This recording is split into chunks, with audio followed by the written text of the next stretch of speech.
Good morning again. Sorry to interrupt your conversation, but we do want to get started with our program. Kate mentioned while she was up here just a few minutes ago to be thinking about questions. On the front of your program, you'll note at the bottom some instructions of the bottom of the first page, some instructions for texting questions in if you have a question that you want to text. We don't always get to all of them, but would love for you to pass those along if you have any particular questions for Kurt Stevens when he's up here in a few minutes. But again, we're glad that you are here with us this morning. This is the fourth and final of our 2016 Nashville Business Breakfast. This has been a great year for us. We've had Mayor Berry at the first of the year, and Greg Sanford from Tractor Supply. Of course, I mentioned earlier John Robinson from the Titans was with us at our third breakfast, and what a privilege it is to have Kurt Stevens here with us this morning. We're looking forward to hearing from him. But again, thank you for being with us. We're glad you're here and hope you will come back. We're making plans for our 2017 programs and know you'll enjoy being with us during next calendar year. We're also privileged to have with us this morning to lead our invocation another representative of LP. Brian Ferran is the National Sales Manager for LP Building Products. Brian is also a graduate of our College of Business, received an MBA here in 2008. I think I've got that year right or something near close to that. But Brian moved with his family here to Nashville in 2004 with LP and got his graduate degree from here at Lipscomb and is a key part of what LP Building Products does, and we're glad that he's with us this morning to lead our invocation. Would you please welcome to the stage Brian Ferran.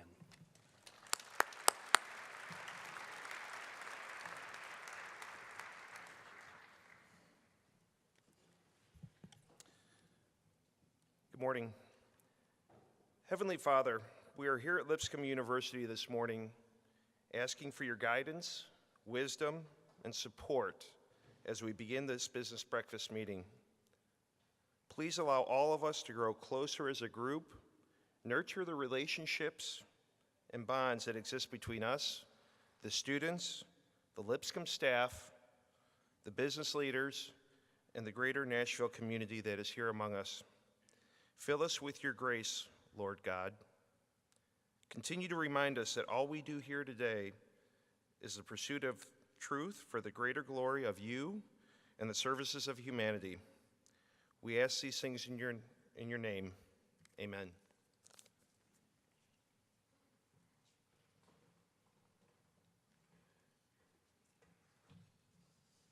Well, good morning to all of you. As we gather to think about building products, we gather at a university that is certainly building.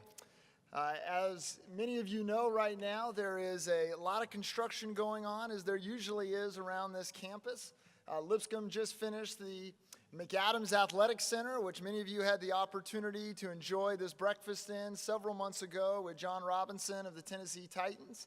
Our current project that is underway is one that is not only contributing to the construction industry, but also one that is preparing the next generation that will work in the construction industry, and it is our new College of Engineering that is being constructed on the north side of campus. This building is a building that is designed to position our College of Engineering to grow significantly over the next few years, to grow into 300 or 400 students and be a major anchor for the construction industry here in Middle Tennessee and continue to support all of the wonderful work that is going on in that area in our community. The next project will actually be the largest capital project in the history of Lipscomb University, and we are just at the forefront of beginning construction of a new residence hall here at Lipscomb that will extend our villages. That will be a $15 million project that will provide several hundred rooms for students to live here on campus. In addition to the physical building, Lipscomb is also building an academic program that is reaching new heights that is very significant. This year, Lipscomb was reclassified in terms of its academic program, and Lipscomb has moved from being a regional university to now being a national research institution.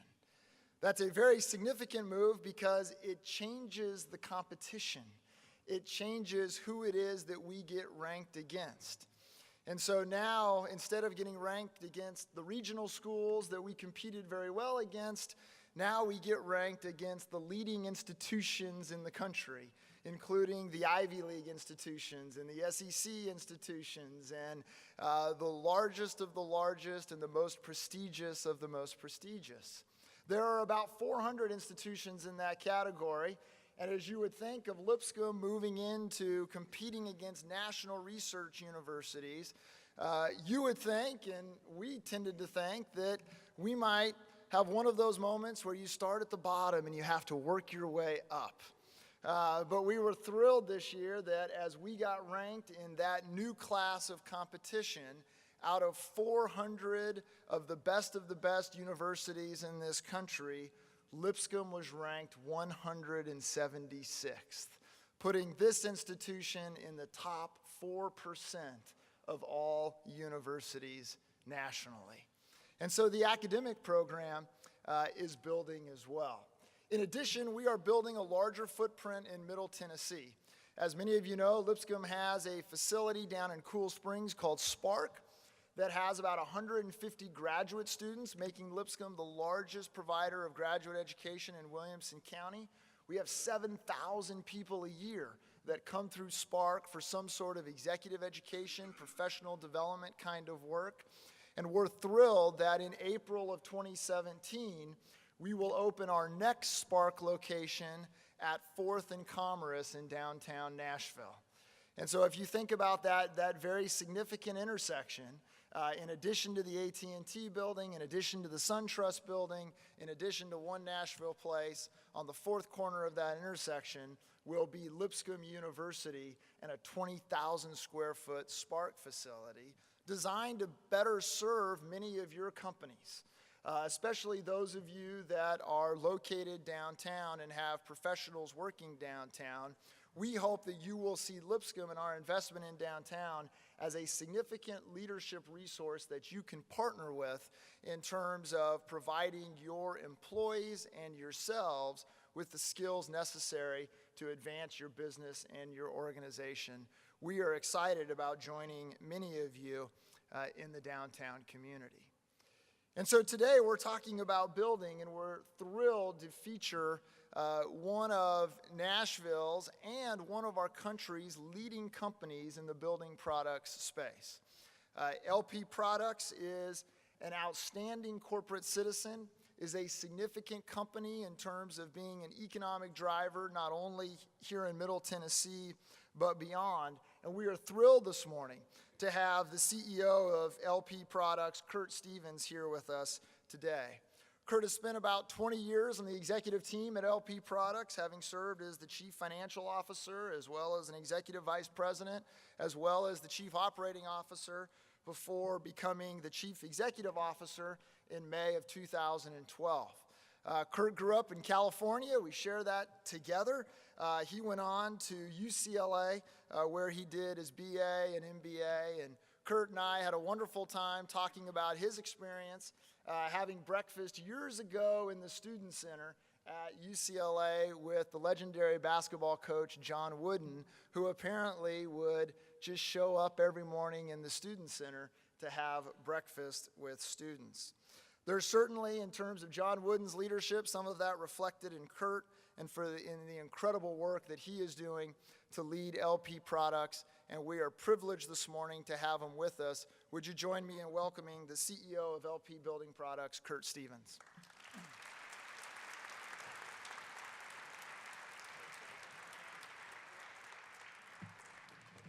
Wow, that was quite a flowery introduction. So I want to thank Lipscomb for inviting me here today and thank all of you for attending the breakfast. I have had the pleasure of attending some of these breakfasts in the past, and I really applaud Lipscomb for bringing the business leaders together for a forum like this. Today, what I want to do is give you a little bit of the story of LP Building Products and also tell you about our products, in how we participate in the market, the building market. For LP, and let me give you just a thumbnail sketch, we employ about 5,000 people worldwide in 24 plants. We're located in Canada, the United States, Brazil, and Chile. Here in Nashville, we employ about 300 people, and this is our corporate headquarters, which we opened in the summer of 2004. John, you'll be happy to know we have a strong Lipscomb contingent at our LP headquarters. Brian Fram, who you just heard from. In addition, Jeff Yell is here with us as a graduate. He's the director of our IT Center of Excellence. Desiree Webb, a sales coordinator, was in 2012, marketing grad from here. And Haley Harris, a logistics coordinator who actually went to Lipscomb Academy from kindergarten through the 12th grade, is working in our logistics group. So it's team members like this that really do separate LP as we move forward with our business. There is one more person I want to introduce from LP, and that's Stephanie Kirshner. Stephanie is in our HR department and is responsible for our recruiting. So if any students are here are looking for a career with LP, we brought Stephanie along, and she'll be happy to help you with that. So let me start with LP, and it all starts at LP with safety. We base all of our work on the premise that no one should ever have to get hurt while working with LP. It is a core value that every one of our employees embrace on a daily basis. Nothing is more important. The chart on the wall, which is probably hard for you to see, this shows our total incident rate for safety since 2003. This is an OSHA-defined term that is a common in manufacturing. Basically, what this measures is the number of recordable injuries per 200,000 hours of work. For LP, this rate has been below 1.0 for the last decade, and for 7 out of the last 8 years, it's below 0.5. And we have been recognized as the safest company in our industry for 7 out of the last 8 years, and as you can see on this chart, we've also been recognized twice as America's safest company. So what do we do at LP Building Products? What we do is we develop, manufacture, and sell building materials for a wide variety of uses. Our most important market is residential construction. So a few years ago, during the Great Recession, it created a hell of a challenge for LP. We went from 2.1 million housing starts in 2007 to 550,000 in 2011. We lost 75% of our primary market during that period. During the 5 years since we've hit bottom, the housing market has recovered, but at a significantly slower pace than was anticipated. So the chart on the lower left looks at U.S. housing starts for the last 6 or 7 years. The good news is it is an upward trend, but we're still 35% below the 65-year average for housing starts in the United States. The other two charts on this page show the Case-Shiller Home Price Index, which has recovered, and new home sales. So what is housing going to look like going forward? Well, all the macro trends support increased housing builds for both midterm and for the longer term. Demographics and immigration projections tied to household formation indicate that we need 13.6 million new residential units in the next decade, or 1.36 million per year. When you tie that into removals from the housing stock and second homes, that provides us with a goal of 1.7 million housing starts per year for the next decade. However, there are some negatives on the horizon, and that largely is related to labor and the availability of lots. You've probably seen that in Nashville, where the time to complete a house has extended because of the lack of labor. So it's my belief that we will reach that 1.7, but we'll reach it in a growth rate of 7 to 9% per year for the next 3 or 4 years. In addition to new housing, we also participate in the non-residential construction in the U.S.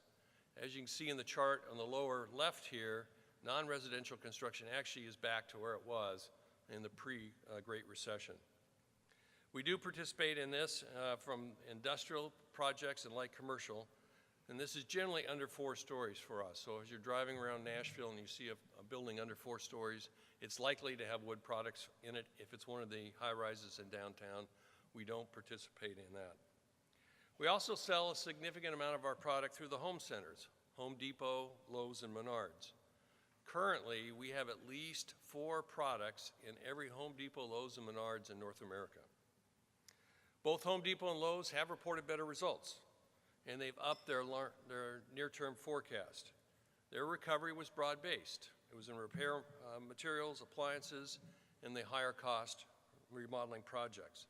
So the chart in the lower right looks at the recovery in the retail sales of building materials. So let me just talk about how we operate our business. We operate in 4 different segments. First segment is oriented strand board, or commonly known as OSB. This includes both commodity and value-added products. We have the installed production capacity of 5.4 billion square feet. So here's a statistic you can take away with you. If you build all that in 4x8 sheets, it will go around the world almost 10 times every year. That is our annual production. Our siding business includes our SmartSide line of products, which is panel, lap, trim, fascia, and soffit, and CanXL, which is a pre-finished lap and panel line of siding that we sell largely in Canada and Europe. We are the #1 producer of engineered siding in North America. Our engineered wood business includes our I-joists, laminated veneer lumber, laminated strand lumber, and other products. This is largely used for the frame of the house. In South America, we're the only producer of OSB and strand-based siding. We currently have sales operations in Chile and Brazil and 3 plants in those countries. This map very quickly just shows you where our facilities are located. We are strategically located in North and South America. With this broad geographic coverage, it allows us to reach our customers on a national level. Quickly looking at the products in OSB, we produce a broad line of commodity and value added.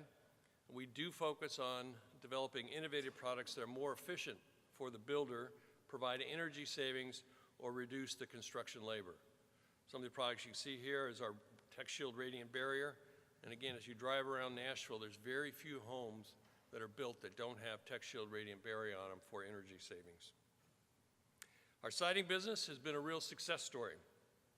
After a difficult introduction in the early 1990s, we did reformulate the product and retrenched it, and I think we're celebrating our 20th anniversary of our new reformulation next year. Today, we have a full product line of panel, lap, trim, fascia, soffit, and other products. On the engineered wood side, basically what you can think about is the frame of the house. So we have I-joists on the 1st and 2nd floor, laminated strand lumber for the beams and headers, laminated veneer lumber for longer strands. And of course, once you put that frame in place, you want to put our OSB on the floor and the walls and the roof, and you want to put siding on the outside. In South America, as I said, we're the only producer in South America with 700 million square feet of capacity. We also have a 3rd mill in Chile under construction at this time. Our story in Chile is actually a classic. We made the decision to enter South America through the construction of a small OSB mill in 2003. At that time, the construction of homes in Chile using wood-based products was less than 5%. We convinced the building community that using OSB would be cheaper, faster, and safer because it is a seismic zone. The terrible earthquake in 2010 proved this out, and today, over 50% of the homes being built in Chile are being built with wood products. In Brazil, we think we have the same opportunity, but it is a much bigger country and it is much more bureaucratic. So with the political problems we've had there and the economic problems, it hasn't reached its full potential, but we're confident we're going to be able to replicate what we have done in Chile. So let me just turn to sustainability. All of our logging practices in both North and South America are managed to be sustainable and meet the highest standards in the world. In North America, we consume about 11 million tons of logs every year. This is equivalent to 375,000 truckloads of logs. Of this amount, about 40% is southern yellow pine, which is in the Tennessee, Georgia, Mississippi, Alabama area, and Texas. 50% aspen, which is a northern hardwood species, and the final 10% is mixed hardwood.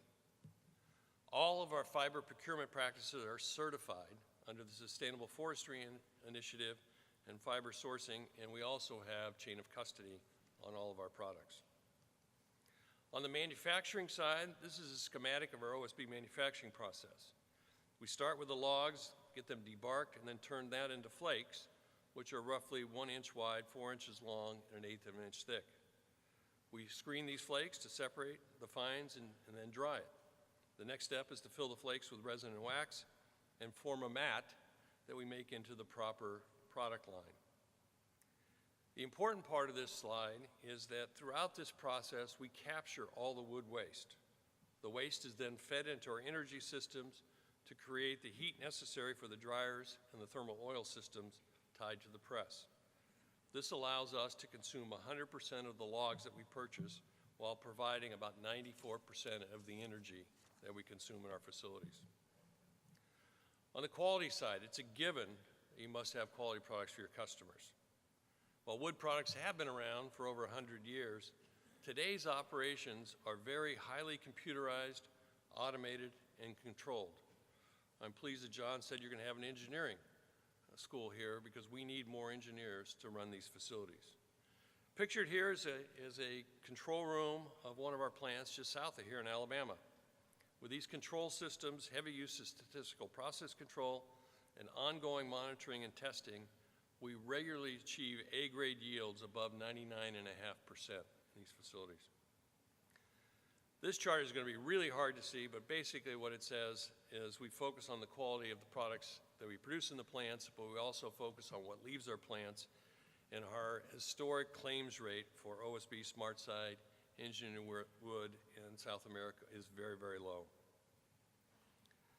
Finally, as we look to the future, we focus on new products that are going to help our customers build better and safer homes. So let me talk about some of those trends. One trend is fire resistance. There's been a requirement for many years in multifamily, and this has been achieved with complicated multi-tier assemblies. The builders want more simplicity as well as performance. And in single-family construction, the urban interface in the West is an interesting target for fire resistance. Durability, like siding that is exposed to the weather and must be durable and last many years. On our SmartSide siding product, we offer a limited 50-year warranty on that product line. Weather resistance barrier. Moisture management is critical to all construction. Acoustics, with increasing multifamily and more zero lot line homes like we see in Nashville, acoustics is getting much more attention. Energy efficiency, with lower energy prices of the past few years, this has faded a bit, but it will come back. And the shortage of qualified labor that we hear throughout the supply chain demands that we create products that combine steps, simplify processes, or reduce waste. We'll have a value proposition if we do this that we can sell very effectively. During the last several years, we have focused on increasing the value-added component of our products. In fact, we have an entire division called Growth and Innovation dedicated to researching and developing new products and ways to add continued value to our existing product line. Let me just give you a few examples. In OSB, we have long been a leader in flooring with our top-notch products. Our textile radiant barrier product that I mentioned is a category leader and continues to grow every year.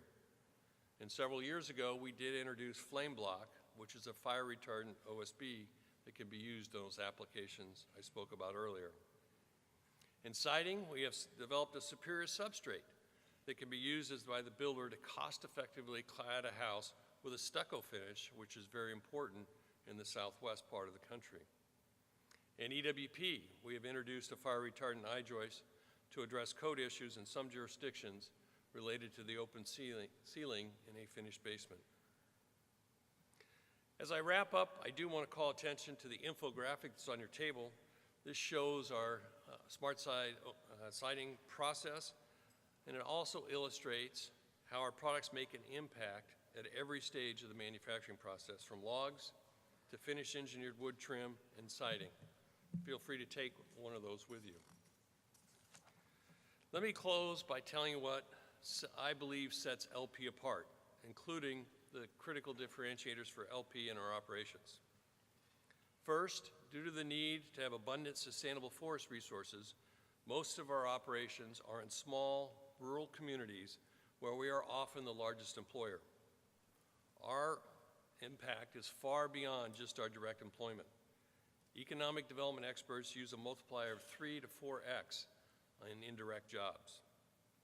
Tied to this is the second point. At LP, we are driven by our core values and our desire to truly operate our business with a purpose, including being an active community partner in the communities where we operate. Here in Nashville, our company and our employees are committed to supporting the community through giving and volunteering.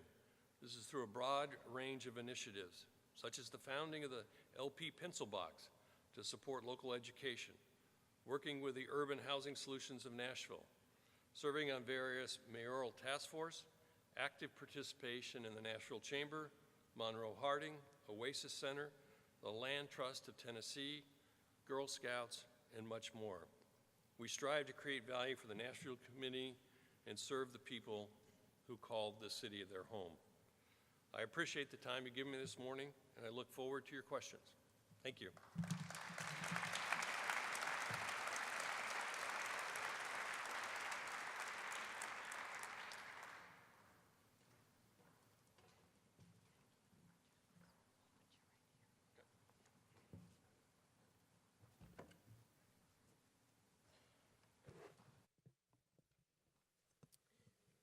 Great job, Kurt. Thank you for coming to Lipscomb. Thank you. We're delighted to have you this morning. Let me remind you again that you can send your questions in. Instructions are on the program, and Katie and I will try to use as many of those as we can. Kurt, I was struck as I looked at some things about the company in the last few days at how enthusiastic your employees are about working at LP Products. There's a website where employees can rate their employers, and your employees are more than just enthusiastic about the culture at the company.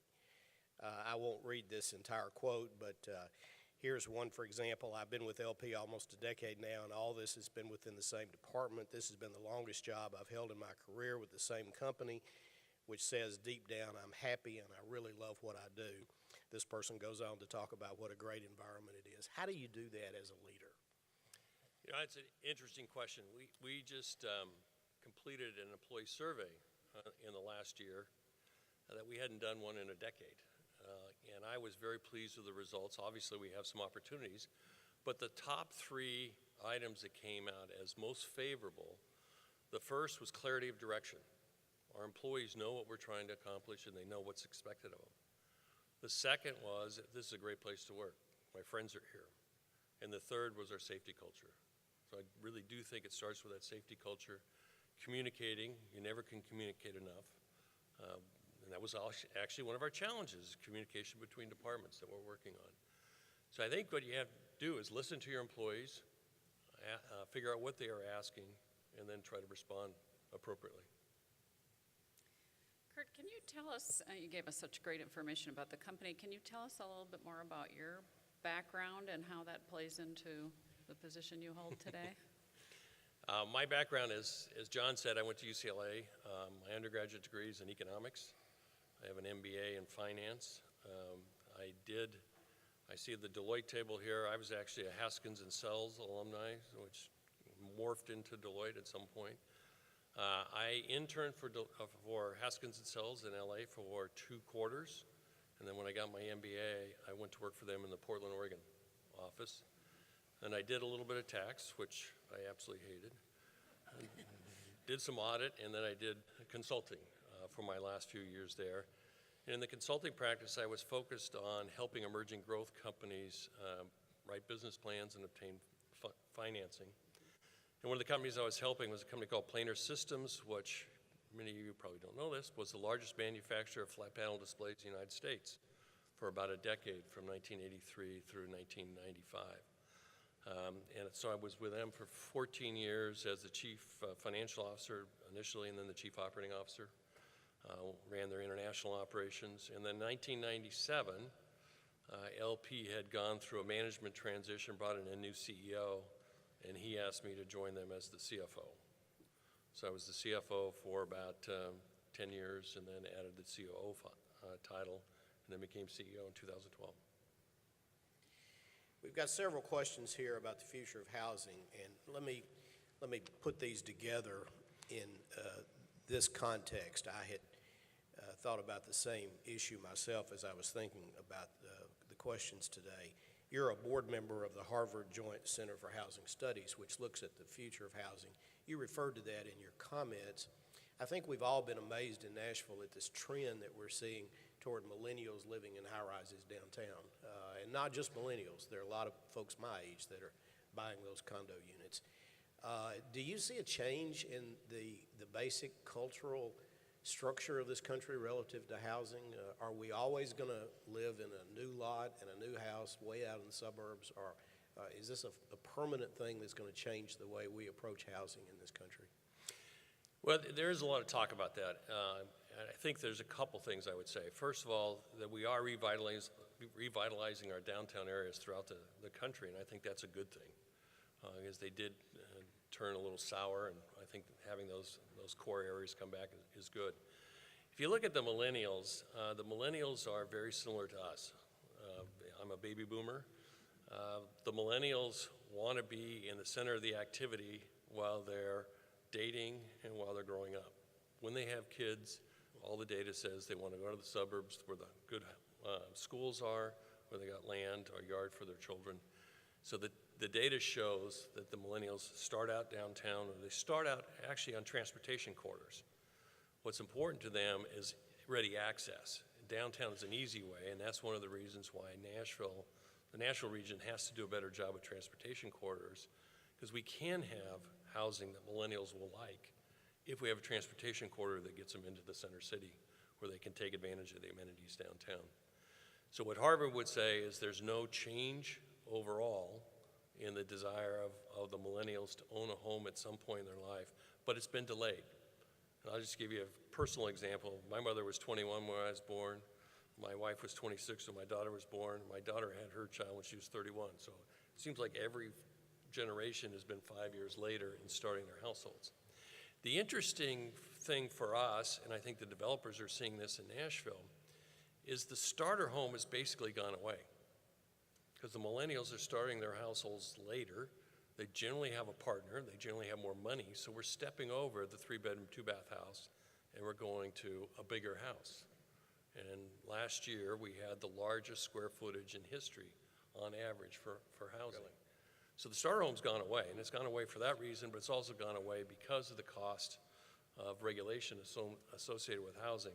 If you're paying $30,000 for a permit, you really can't sell a $110,000 house. And so there's been a step up. So I think it's changing. We got to pay attention to it. But the desire to have your own home with land in an area with good schools remains.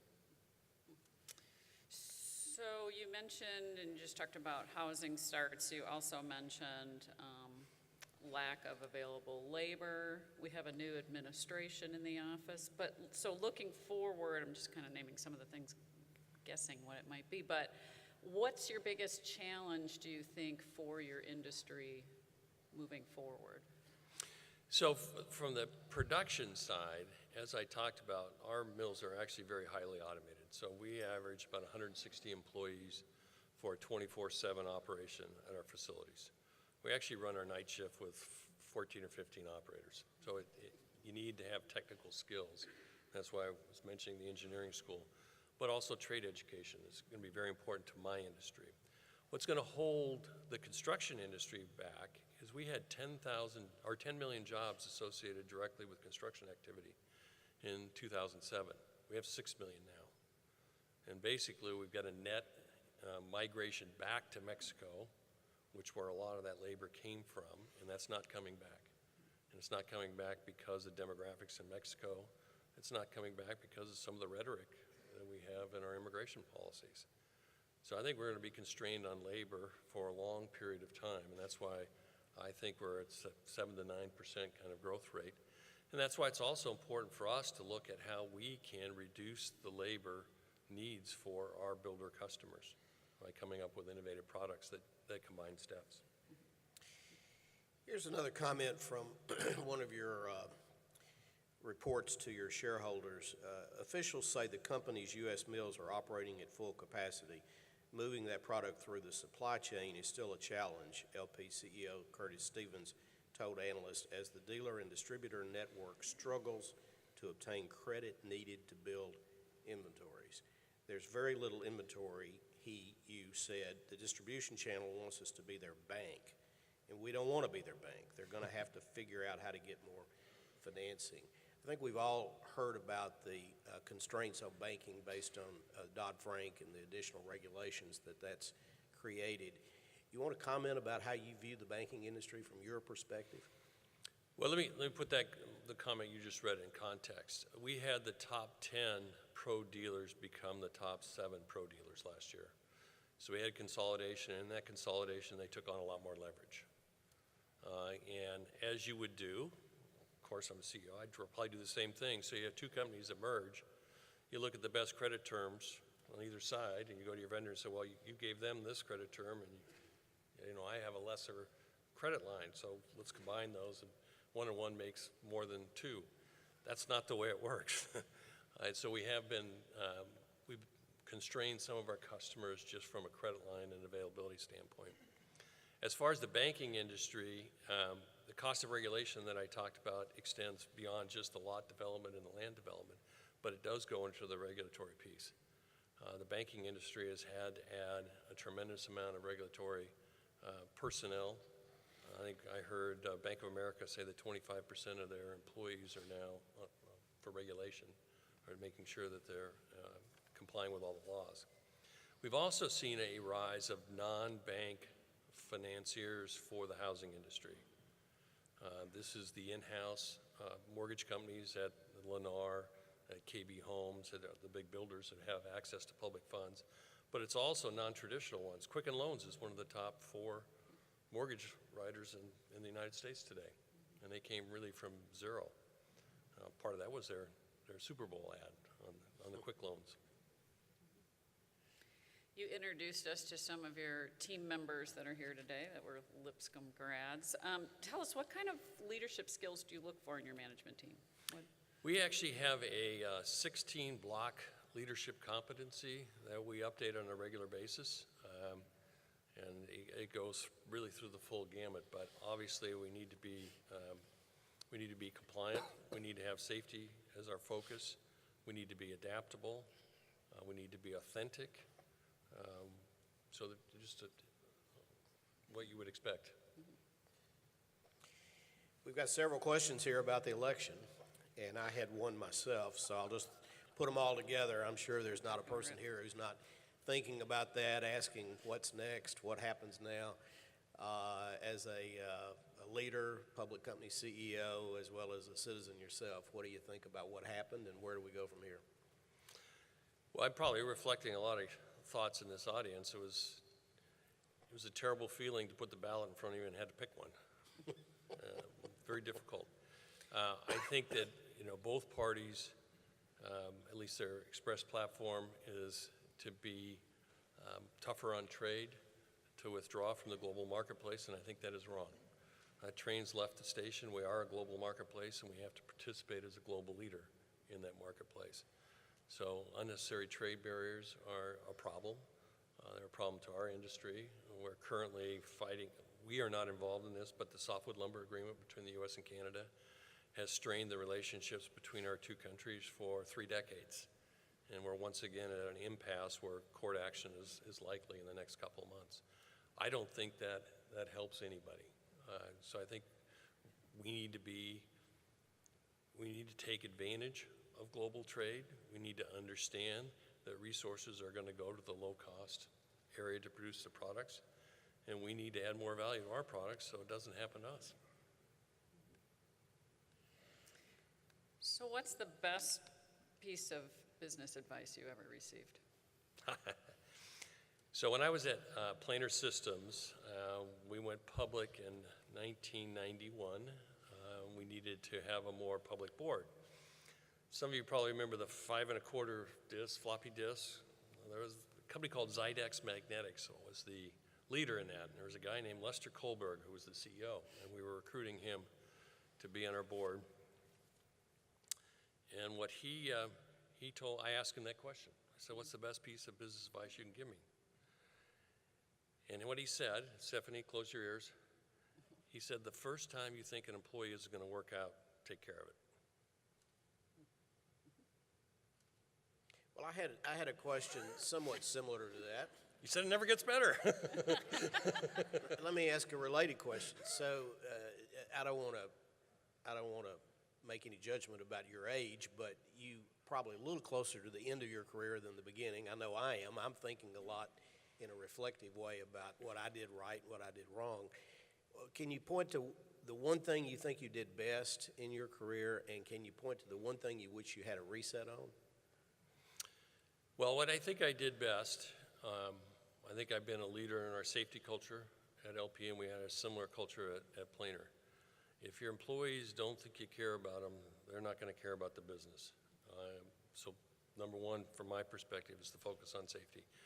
Because it's not only having your employees safe, but it's the discipline of being safe that lends itself to higher yields, it lends itself to lower costs, and it lends itself to more efficiency. So I'd say that's the thing I have done best. If I had a reset, we spent $750 million between 2005 and 2007 on new facilities, and our primary market went down by 75%. I wish I hadn't spent that money then. Whoops. Everything in hindsight. Tell us what you like about having your headquarters here in Nashville, and if there were two things that you think Nashville needs to do better right now, what would they be? Well, what I like about being in Nashville is it's easy to recruit to. Our employees from out of town like to come to Nashville. They see the lifestyle, the affordability, the wage growth that we've seen is attractive to bring in new employees. It is very easy for us to bring customers in. And customer entertainment is relatively inexpensive in Nashville, and there's just so many alternatives. I think I was talking to somebody, I'm going to lunch, or I guess it's Brian. Brian's bringing in customers this weekend, and we're going to go downtown to the Honky Tonks, we're going to the Predator game, and then we got an opportunity to go to the Titan game the next day. You don't have that in many cities this size, so that's been tremendous. I think the challenges for the Metro Nashville area, because I am a regional guy, this is not about Nashville, this is about the region that we operate in. Transportation certainly is at the top of the list, and then our Nashville Public Schools, the Metro Nashville Public Schools. I am the chairman of the CEO Champions that looks at the academies in Nashville. Had a chance to spend an hour with Dr. Joseph. I think he's got some real challenges in front of him, but he's certainly taking his amazing energy and putting it into doing what we need to do to turn the schools around. I think we've done a pretty good job at the high school, the academies. I'm pretty pleased with the progress we've made there, but the feedstock coming in to the high schools is not very good, so we need to focus on the middle schools, and then we need to focus on really from pre-K forward. Kate, the clock on the wall says we probably got time for maybe two more, so I'll ask one and you ask the last one. Most of us know LP probably best because your name was on the Titan Stadium for a long time. I won't necessarily ask you why you chose not to renew that agreement, but I would like to get inside your head and learn what you learned about sports in Nashville, about pro sports, about cities making investments in pro sports teams. San Diego just elected not to do that in terms of a new stadium. We may have a decision facing us one day about another new stadium. What are your thoughts about all that? I'm going to answer that two different ways. One, if you haven't seen it, seen the John Oliver piece on stadiums and municipalities investing in stadiums. I kind of agree with that. They never get a return on them. As far as our relationship with the Titans is a tremendous organization. We have deep relationships with them. We continue to be a sponsor of the stadium, although our name's not on it. But let me go back in time. When we signed up for that deal, we had just moved to Nashville and nobody knew us. So we thought it was important to get our name recognition into the local community. It was helpful for hiring, and it was helpful for bringing in customers for entertainment. So over the 9 years that we did have our name on the stadium, I think we got value out of that. But fundamentally, it's my belief that if you're a business-to-business company, having your name on a stadium isn't a very good investment long-term. It needs to be a consumer products company. And so I think it's a wonderful addition to have Nissan's name on the stadium, because they're obviously the largest manufacturing facility in the world is here, and it is a consumer product. But again, we get a lot of value out of the stadium. We still have a number of tickets every day. We still maintain our suite, and it's been a great asset, and the Titan organization is very professional. What's your favorite part of the job? My favorite part of the job is success. Whether that's in our safety record, it's in reducing our manufacturing costs, it's satisfying our customers. I love to have customer meetings where they thank us for the support that we've given them from an engineering perspective, from a product perspective. And we have a very strong culture of internal promotion and succession planning. And as many of you probably know, we did name a new chief operating officer last week to continue a tradition of hopefully having the replacement for the CEO come from the internal organization, and I think that's very important. Well, Kurt, thanks for coming. Let's thank Kurt for being here today. Thank you. Thank you. And thanks to all of you for coming. Kurt, thank you very much for being here. You all will see why in April of this year, Lipscomb honored LP Building Products with its Business with Purpose Award. And Kurt, we were thrilled to have that moment with you and thrilled to have this moment as well. So thank you for being here. In 1883, there was an engineer in New York City by the name of John Roebling who desperately wanted to connect people. The people that he wanted to connect were those living in Manhattan and those living across the river in Long Island. And he was trying to figure out how it is that through his engineering skill that he could bring people together. And so what he did was he worked with several other engineers, and they invented this idea of a suspension bridge. It had been tried and worked in much smaller environments, but absolutely no one thought that it would work in terms of providing and building a bridge that would cross that river and connect those two pieces of land. But he was persistent and he was determined, and so he kept working. The only other engineer that he could convince to work with him on this happened to be his son. And so he and his son convinced the city of New York to give them a permit. They hired a crew, and they began building this suspension bridge that would connect Long Island and Manhattan. Tragically, only a few months after the project had started, there was an incident involving a ferry that actually killed John, and now it was left to his son to complete this vision of bringing people together through this bridge. It was not long after that as Washington was doing all of the work necessary to build that bridge, that he fell ill as a result of decompression syndrome. And he lost his ability to talk. He lost his ability to move. And he was isolated to a hospital bed. The only way of communicating was tapping his wife's arm.